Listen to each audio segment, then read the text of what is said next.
अस्सलामु अलैकुम वरहमतुल्लाहि वबरकातुहू। अल्हम्दुलिल्लाहि रब्बिल आलमीन वस्सलातु वस्सलामु अला सय्यदिल अंबिया'i वल मुरसलीन अम्मा बाद। मुअज़्ज़ज़ सामिईन व नाज़रीन, कल मैंने आप लोगों को ये बताया था कि मरीज़ की इयादत की बहुत बड़ी फजीलत है और मुख्तलिफ बातें मैंने इस ताल्लुक़ से कल की थी।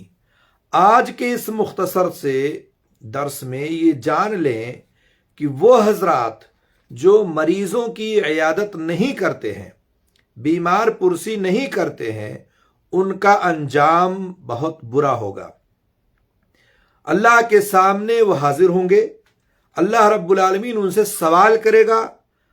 तो उस ताल्लुक़ से एक हदीस है सही मुस्लिम की, वही मैं आज आपके सामने पढ़ूंगा और उसी का तर्जुमा आपके सामने करने की कोशिश करूंगा। इस हदीस के रावी हजरत अबू हुरैरा रज़ियल्लाहु ताला अन्हु हैं।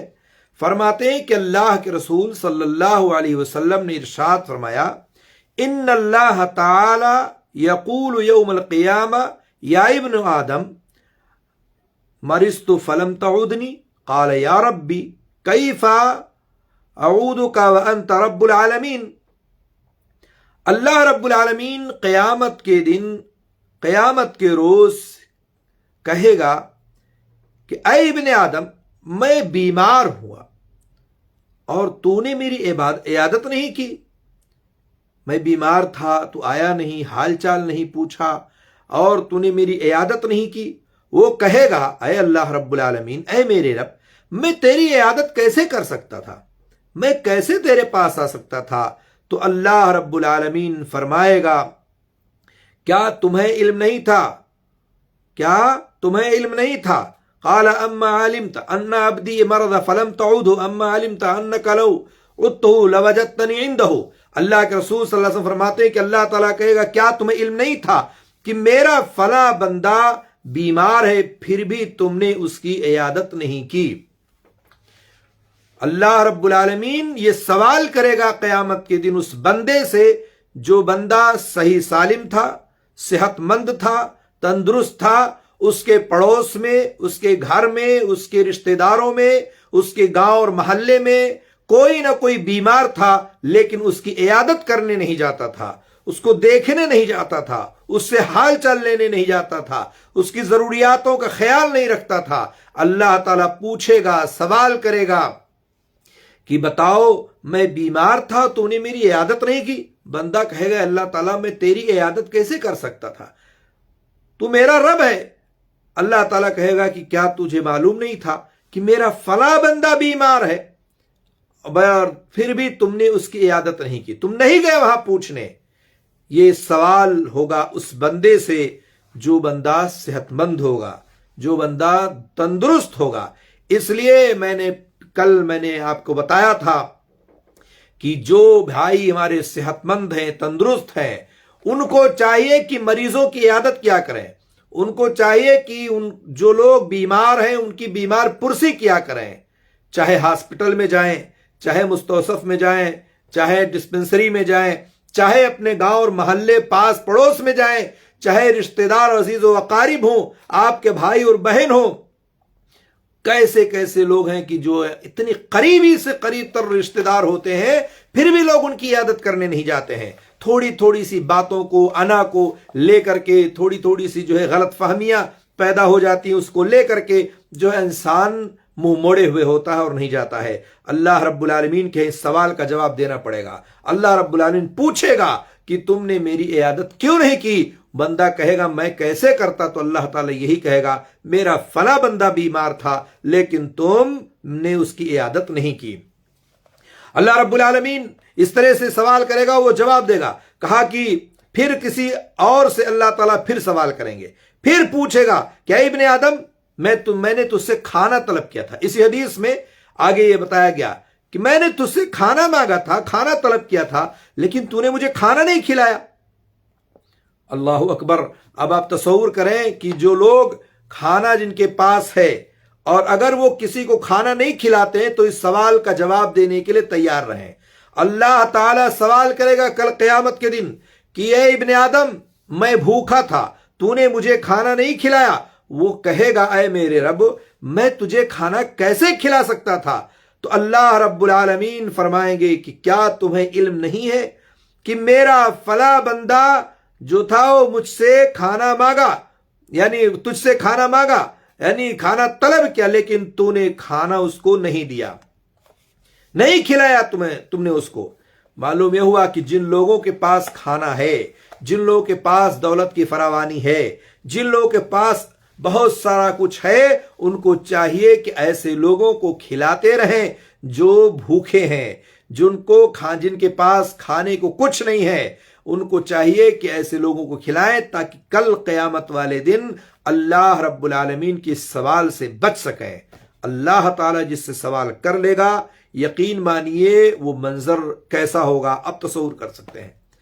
ज़हन दिमाग में भी ये बात नहीं आ सकती कि आप क्या सूरत हाल होगी उस वक्त कि अल्लाह पूछ ले कि तुमने मुझे खाना क्यों नहीं खिलाया, अल्लाह सवाल कर ले कि तुमने मुझे मेरी इयादत क्यों नहीं की। इसलिए अजीज साथियों और दोस्तों, बीमारों की बीमार पुरसी करें और भूखों को खाना खिलाएं। अल्लाह रब्बुल आलमीन सवाल करेगा खाना क्यों नहीं खिलाया। तो इस तरह से अल्लाह रब्बुल आलमीन फरमाएगा क्या तुम्हें इल्म नहीं कि अगर तुझसे आज खाना खिलाता तो आज तुम्हें को मेरे पास उसका अज्र मिलता, सवाब पाते तुम। फिर इसी तरह से अल्लाह रब्बुल आलमीन एक और आदमी से सवाल करेगा, एक और आदमी से पूछेगा, क्या कहेगा, ऐ इब्ने आदम, ऐ आदम की औलाद, तुमने मुझे मैंने तुमसे पानी मांगा था लेकिन तुमने मुझे पानी नहीं पिलाया। वो कहेगा ऐ मेरे रब मैं तुझे पानी कैसे पिलाता, तू तो मेरा रब है, तू रब्बुल आलमीन है। अल्लाह रब्बुल आलमीन इरशाद फरमाएगा कि मेरे फला बंदे ने तुझसे पानी मांगा था लेकिन तुमने उसे पानी नहीं दिया, नहीं पिलाया। क्या तुम्हें इल्म नहीं है कि तुम उसे अगर पानी पिलाते तो आज मेरे पास उसका अज्र हासिल करते। 3 चीजों को अल्लाह के रसूल सल्लल्लाहु अलैहि वसल्लम ने इस हदीस में बयान फरमाया है। पहली चीज यह है, मरीज अगर है तो उसकी इयादत करने जाए, वरना सवाल का जवाब देने के लिए तैयार रहें। दूसरी चीज, अगर कोई भूखा है तो उसको खाना खिलाएं, क्योंकि उसकी जरूरत है कि आप उसको खाना खिलाएं, वरना अल्लाह के यहां सवाल जवाब देने के लिए तैयार रहें। तीसरी चीज, अगर कोई प्यासा है तो उसको पानी पिलाएं, वरना फिर सवाल का जवाब देने के लिए तैयार रहें। ये तीनों इतनी अहम चीज है इंसानी जिंदगी में कि आप सोच नहीं सकते हैं। जाहिर सी बात है, एक मरीज को क्या चाहिए, तसल्ली चाहिए, तशफ़ी चाहिए, इलाज मुआलजा के लिए पैसा चाहिए, उसके पास आए जाएं, उसको अच्छे से अच्छा मशवरा दें, उसके पास जाकर के उसकी जरूरियात को पूरी करें। एक भूखे को क्या चाहिए, खाना चाहिए। जाहिर सी बात है हर शख्स को इसकी जरूरत पड़ती है। एक गरीब आदमी है, सुबह से शाम तक खाया पिया नहीं गए कुछ, एक गरीब आदमी है जो कई कई दिनों तक भूखा रहता है, और उसी का पड़ोसी, उसी का दोस्त, उसके साथी, उसके घर वाले, उसके अगल बगल वाले खाते और पीते और मौज मस्ती करते हैं, लेकिन सवाल नहीं करते हैं कि भाई तुमने खाया नहीं खाया, पिया या नहीं पिया। मालूम है कि फला शख्स गरीब है, मालूम है कि उसके पास खाने को कुछ नहीं है, उसके बावजूद भी उसको खाने को नहीं दे रहे हैं। तो जाहिर सी बात है बहुत अहम चीज है कि अल्लाह ताला उससे सवाल करेगा कि तुमने मेरे फला बंदे को क्यों नहीं खिलाया था। पानी का मामला भी बहुत अहम है हमारे मुआशरे में। तो पानी का मामला इस तरह से आप तसव्वुर नहीं कर सकते हैं। अगर किसी घर के सामने नल लगा हुआ है तो हैंडल निकाल लेंगे, उसकी कुंडी निकाल लेंगे जो लगता है, कहीं कोई दूसरा पानी ना भरने आ जाए, पड़ोसी का घर ना आ जाए, उसके पास नल नहीं है तो जाए अपने चाहे यहां से भर के पानी लाए, हम अपने नल से नहीं निकालने देंगे। वारसल खराब हो जाता है, वाल खराब हो जाता है, घिस जाता है, दुनिया भर के मसाइल बताएगा घर वाला या उसकी घर की औरतें, खवातीन जो है, लेकिन अपने नल से पानी भरने नहीं देंगे। यहां पानी भरने नहीं देते लोग तो पानी पिलाने को क्या कहेंगे। और अब आपको मालूम होना चाहिए अल्लाह के रसूल सल्लल्लाहु अलैहि वसल्लम की हदीस है, अफजलुस सदका अलमा, सबसे बेहतरीन सदका अगर कोई चीज है तो पानी है। अरबों को आप देखें, इसीलिए पानी पिलाने के लिए कितना एहतमाम करते हैं। मसाजिद में जगह जगह पानी का इंतजाम है। इसी तरह से न जाने कितने कुएं, कितने नल, कितनी मशीनें, क्या क्या करने की कोशिश करते हैं और इस तरह से लगा देते हैं और लोगों को पानियां पिलाते हैं। पानी पिलाते हैं लोग, जो उसका इंतजाम करते हैं। हमारा हाल क्या है कि हम पानी पिलाने के नाम पर इतना कठोर हो जाते हैं कि अपने नल का हैंडल निकाल लेते हैं, अपने नल से कुंडी निकाल लेते हैं कि कहीं इससे कोई जब नहीं रहेगा तो नल चलेगा कैसे। یہ حال ہے۔ اور ایک صاحب تو کہنے لگے کہ بھائی اس بار وارسل میں نے لگایا تھا، اب اگلی بار آپ کو لگانا ہے، تاکہ برابر ہم پانی نکالتے ہیں، اس لیے آپ بھی اس میں شامل حال رہیں۔ ایک غریب آدمی، مسکین آدمی، اس کے گھر میں نل نہیں، اس کے گھر میں پانی کا انتظام نہیں، آپ کو اللہ نے سب کچھ دے رکھا ہے، دے رکھا ہے، اور آپ کا حال یہ ہے کہ آپ جو ہے پانی نہ بھرنے دے، پانی نہ پینے دے۔ کتنی عیب کی بات ہے۔ ایک مسلمان کو سوچنا چاہیے کہ کیسے کیسے لوگ دنیا میں رہتے اور بستے ہیں۔ عزیز ساتھیوں اور دوستو، کہنے کا مطلب یہ ہے کہ اگر کوئی عیادت نہیں کرتا ہے تو اپنے انجام کے لیے تیار رہے۔ وہ اگر کوئی بھوکوں کو کھانا نہیں کھلاتا تو اپنے انجام کے لیے تیار رہے، پیاسے کو پانی نہیں پلاتا تو انجام کے لیے تیار رہے۔ عیادت مریض کے تعلق سے مجھے یہ بات کہنی تھی، چونکہ میں عیادت مریض کے تعلق سے کل بہت ساری فضیلتوں کو بیان کیا تھا، کئی ایک دعائیں میں نے بتلائی تھی، پڑھ کر کے سنائی تھی، اس لیے ضروری تھا کہ بتا دیا جائے۔ اسی لیے یہ بھی ایک چیز معلوم ہونا چاہیے، عیادت مریض کے تعلق سے ایک سوال لوگ اکثر کرتے ہیں کہ کیا مردوں کی بھی عیادت عورتیں کر سکتی ہیں؟ حضرت عائشہ رضی اللہ تعالیٰ عنہ کی حدیث سامنے ہونی چاہیے کہ اللہ کے رسول صلی اللہ علیہ وسلم جب مدینہ تشریف لائے تو حضرت ابوبکر اور حضرت بلال رضی اللہ تعالیٰ عنہما بخار کے مرض میں مبتلا ہو گئے، اور حضرت عائشہ فرماتی ہے کہ میں ان دونوں کے پاس گئی اور کہا، اے میرے والد، آپ کی طبیعت کیسی ہے، اور اے بلال آپ کیسا محسوس کر رہے ہیں؟ یہ روایت صحیح بخاری کی ہے۔